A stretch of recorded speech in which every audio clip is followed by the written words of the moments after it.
Okay, so like I love these two movies. I'm like always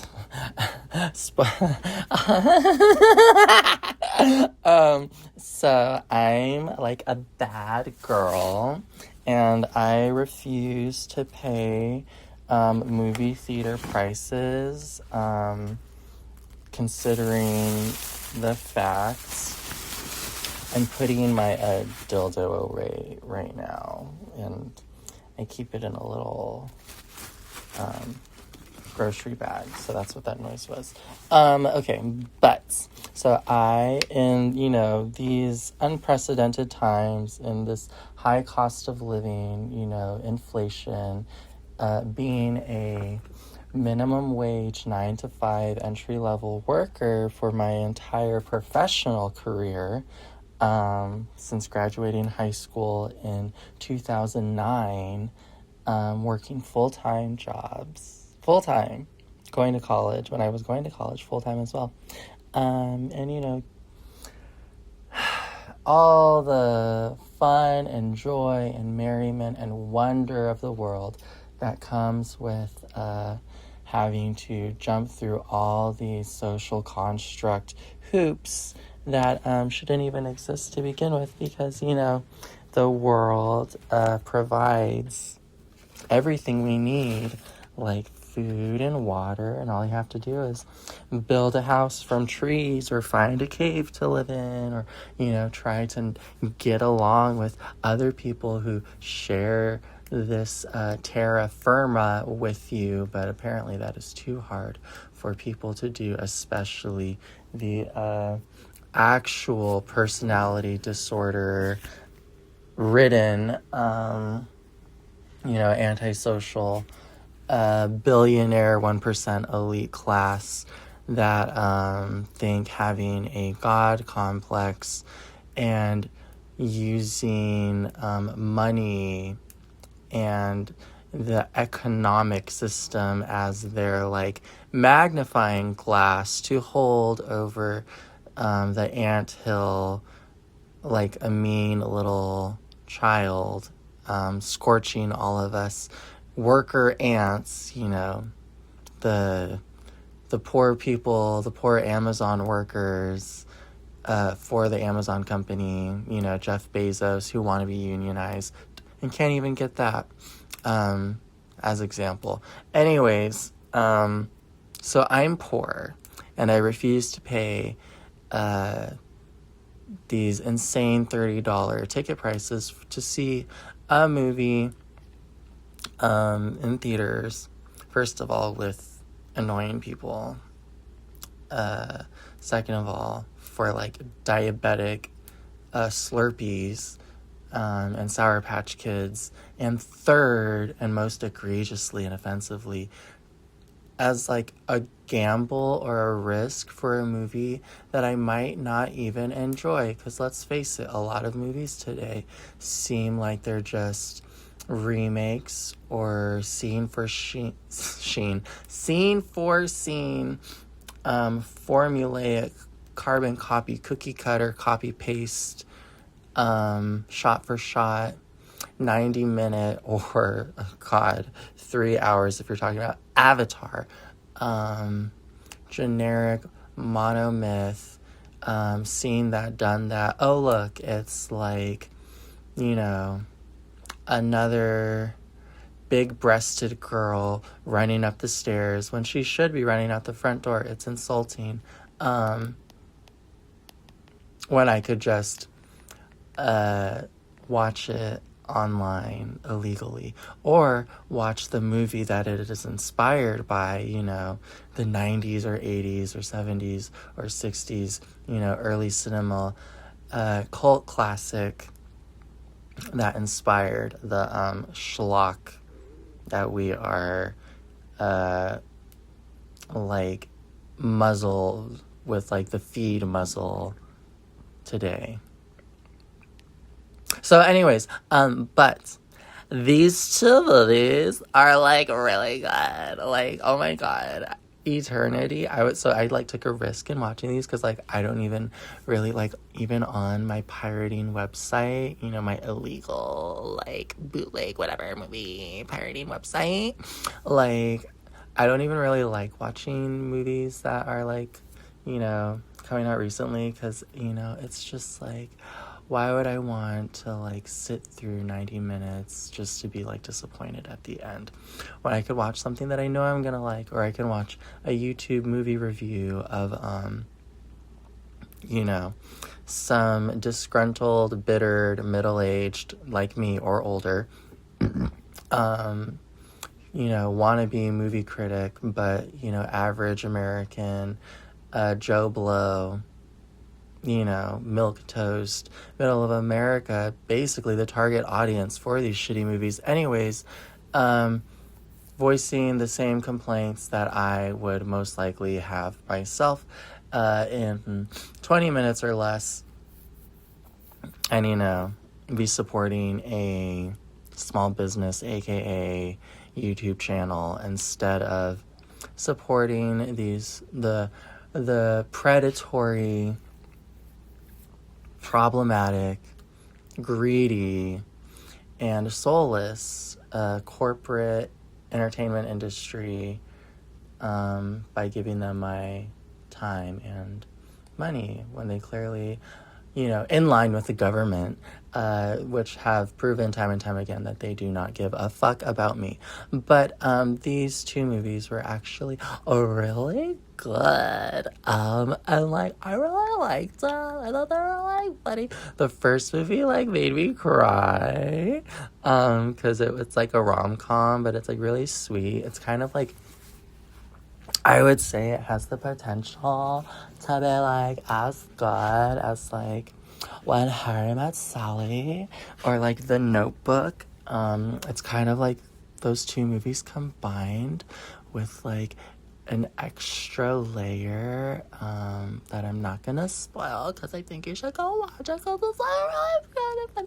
And like, I'm about to watch it for like the fourth time, like since it came out, or since it was uploaded to, you know, the illegal website that I use. And that's like pretty intense for me, because like I'm not even like a big like movie person. I mean, like, you know, I enjoy being entertained and stuff, but like I'm not like, you know, whatever about it. Like, I'm not normally that I mean, I am outspoken about it as somebody who like grew up in Los Angeles with Paramount Studios and Universal Studios and, you know, all these major production companies. Tinseltown, literally, the Hollywood sign is like a 20-minute drive from my house, you know, taking the streets or on the freeway, depending on the day, in traffic. But like, having grown up in the neighborhoods of the Hollywood sign and being sold the lie and fallacy that these celebrities are anything more than your typical Hollywood birthday clown in rented designer gowns and rags and you know, peacocking for the sake of keeping a dying industry appearing to be relevant. I guess I do have some strong opinions on it, since, you know, I myself wanted to maybe be an actor, or, you know, in the entertainment industry as a performer, as like a singer or whatever.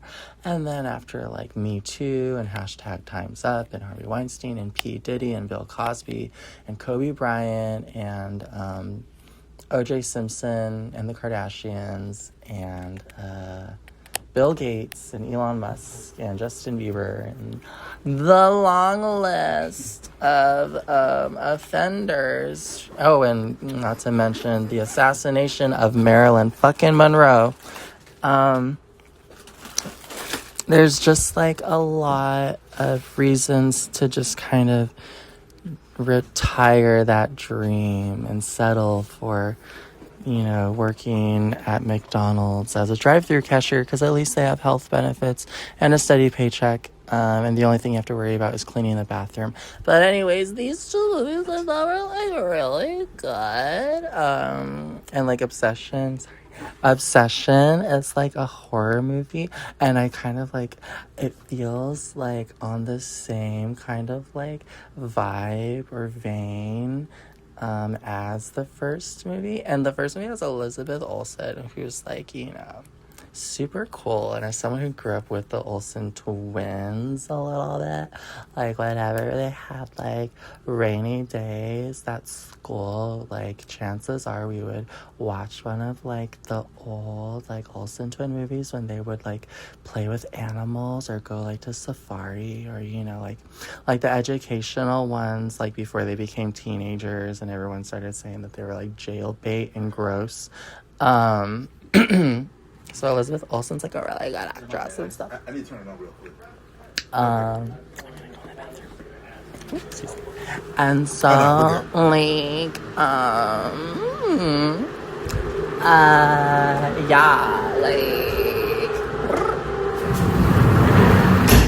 closing the window in my prison cell. It's just like a really, like, Eternity is a really good, like, rom-com. And Obsession, I feel, is like a rom-com, but like flipped. And it's like a thriller horror, like supernatural movie. And it's kind of like, I feel like these movies are like two sides of the same coin, but one is like a lighthearted rom-com comedy, and it's like really smart and really irreverent and like really feel-goody. And like it made me cry the first time I watched it, as someone who's like, been in love with like multiple guys, and like, I've been single for 15 years and just like waiting for someone that like I feel is like worth getting in a relationship again for, and like dealing with a like potential relationship trauma, or just like really finding myself and like doing some soul searching and enjoying being young. And like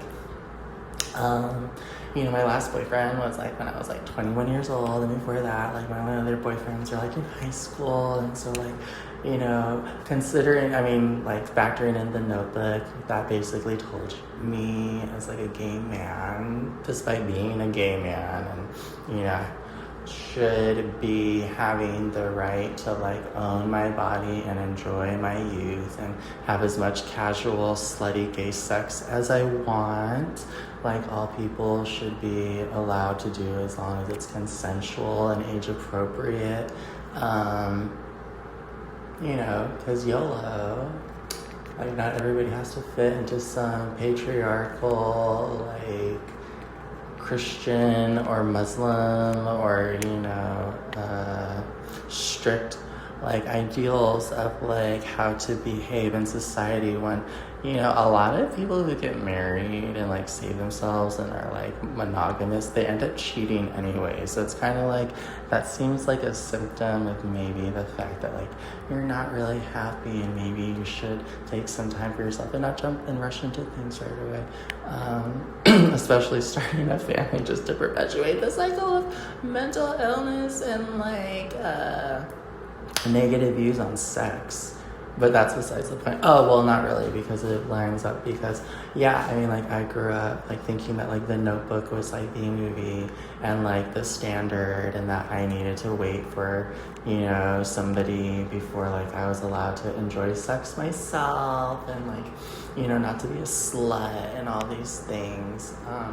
And like The Notebook kind of really does have like a slut shaming vibe to it when you look at it, like underneath the surface, like this woman who just happens to have feelings for two men is kind of like demonized for having feelings for multiple people, as like a person who can experience a cacophony and like a wide range of emotions at any given day, as if that's like not a totally normal thing. That kind of sucks. And so this movie, Eternity, is like, I feel like The Notebook, but better, because it allows the main character to, figure out what she wants. And like, she's not painted as like a villain or a problem. She's given space to figure out what's going to make her happy, if she even wants to be with anybody. And then Obsession, I just, I don't even want to, I really don't even know how to, go into it, because it's just like that, but, from the male perspective, and it's kind of a be careful what you wish for type thing. And these two movies really surprised me. They were the most fun I've had watching movies in a really long time. I would say before this, just about me, the last movie I really enjoyed was Abigail with, the actress from Scream, Five Cream, Melissa Burrito Taco. So that was really fun. Abigail was really fun. That was cute, whatever and stuff. But yeah, these two movies are just really good. And if you're wanting to watch a love story, or a love story that isn't doing the same thing that all the other love stories do, if you want a break from the Netflix to all the boys I loved before, then you might enjoy these movies. And if you do, then that's super cool. And yeah. Oh, and by the way, if for some reason you can't appreciate, you think that my little baby, my weird nerdy geeky yearbook committee baby voice is weird or whatever, then all I can say is you should watch an episode of the Sarah Silverman show that used to be on Comedy Central, and then sit on a bag of dicks and pull the stick out of your ass, because I'm just having fun. If you don't understand that, I really don't know what I can do for you. But anyways, thanks, bye. And I feel I should have this song for Obsession, because it was the whole point. This was kind of the joke that I was making. Eternity, I cried because it was just such a good love story, and it was oh my god, it was so beautiful. And then Obsession, I swear to God, I almost started laugh crying so many times. I was literally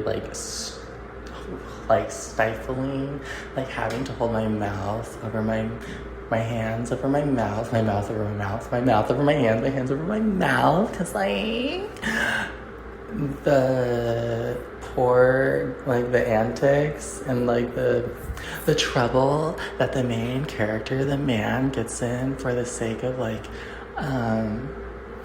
this girl that he's interested in, which is the whole story. And it's just so intense, and it's just so shitty, and it's just and then also at the same time the way the girl behaves after the whole be careful what you wish for thing, she is so just a typical obsessed girl, and I could relate to her so much.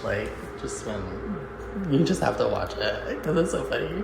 It's so funny if you're oh my god, it'll literally if you it could maybe make you laugh, cry, and snort, and spit out your water if you're drinking it. And it's also really scary. There's some gory moments too. So yeah, I would just say you give these two movies a chance, because they're really good, and I really enjoyed them. That's all. Okay, bye.